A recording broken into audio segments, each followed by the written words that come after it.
కర్కాటక రాశి వారు, ఈ కర్కాటక రాశి వారికి ఈ వారంలో మొత్తం 4 గ్రహాలు అనుకూలంగా ఉన్నాయి. మంచి ఫలితాలను, లాభాలను అందుకుంటారు.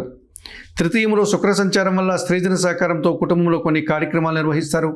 వృత్తి ఉద్యోగ వ్యాపారాల్లో మంచి అభివృద్ధిని, నూతన అవకాశాలను చేజిక్కించుకుంటారు.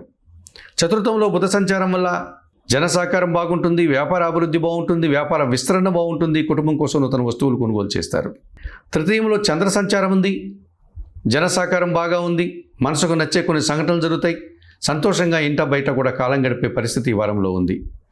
జన్మరాశిలో గురువు సంచరిస్తున్నాడు, మీ ఆలోచనలు కలిసి వస్తుంది. తండ్రి ఆశీస్సులు అందుకుంటారు, సమాజంలో మంచి గుర్తింపును తెచ్చుకుంటారు, విద్యారంగంలో సానుకూల వాతావరణం ఏర్పడుతుంది. అష్టమంలో రాహు సంచారం వల్ల దుబారా ఖర్చులు, దుబారా ఆలోచనలు, విదేశీ వ్యవహారాలు ప్రతికూలంగా ఉన్నాయి. చిన్న చిన్న అభిప్రాయ భేదాలు రావడానికి కూడా ఎదుటివారితో ఈ వారంలో మీకు అటువంటి పరిస్థితులు ఎదుర్కొనే వాతావరణం కనిపిస్తుంది. ఈ రాశి వారికి వారంలో ఆది, సోమ, మంగళ, శుక్రవారాలు అనుకూలంగా ఉన్నాయి. దానాలు ఇచ్చేటువంటి క్రమంలో కొన్ని మినుములను పేదవారికి దానం చేయండి.